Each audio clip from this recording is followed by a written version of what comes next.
Books that स्पीकमध्ये तुम्हा सर्वांचं स्वागत आहे. भेटूया दुर्वा आणि ध्रुबो या भावंडांना आणि सोबतच ध्रुबोच्या व्हीलचेअरला सुद्धा. सगळ्या बहीण भावांप्रमाणेच ही दोघं सुद्धा बागा, बाजार यासारख्या ठिकाणी कशी मजा करतात ते आपणही बघूया बरं. गोष्टीचं नाव दादाची व्हीलचेअर. ओरिजिनल स्टोरी माय ब्रदर्स व्हीलचेअर बाय प्रथम बुक्स. गोष्ट लिहिली आहे सलील चतुर्वेदी, चित्रांकन तन्वी भट, मराठीत अनुवाद रुपाली भावे, गोष्टीचं वाचन आसावरी दोशी.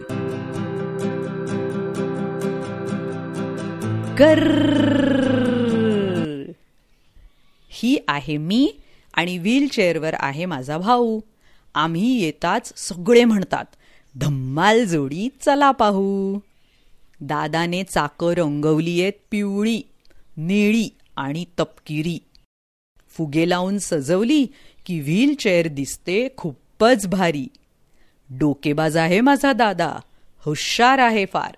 पावसाळ्यात चटचट डबकी करतो व्हीलचेअरने पार. संध्याकाळी जेव्हा आम्ही बागेत जातो खेळायला, व्हीलचेअरचा हॉर्न ऐकून होतात लोक लगेच बाजूला. पॉम पॉम. दादाबरोबर बाजारात जाण्याची मज्जाच काही न्यारी. व्हीलचेअरच्या आरशात दिसतात मागची वाहनं सारी. त्याने व्हीलचेअर नेता ओहोळात, मी मारते उडी पाण्यात.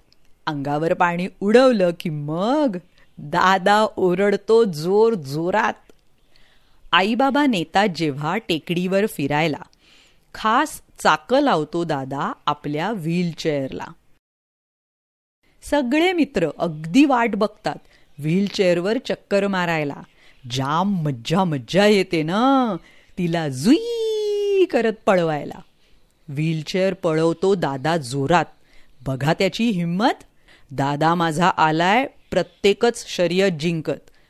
आणि आता सगळ्या मित्रांना ठाऊक आहे एक गोष्ट, घरात येण्या जाण्यासाठी उतार बनवून ठेवणे इष्ट.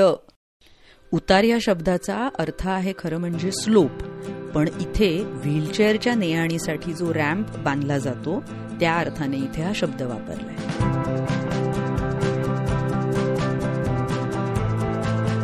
कशी वाटली ही बहीण भावंडांची कवितामय क्यूट गोष्ट? अशा अनेक गोष्टी ऐकण्यासाठी बुक्स दॅट स्पीक या चॅनलला नक्की भेट द्या. यूट्यूबवर, वेगवेगळ्या पॉडकास्टिंग चॅनल्सवर, Instagram ID books that speak. भेटूया लवकरच पुढल्या प्रस्तुतीत. Bye bye. धन्यवाद.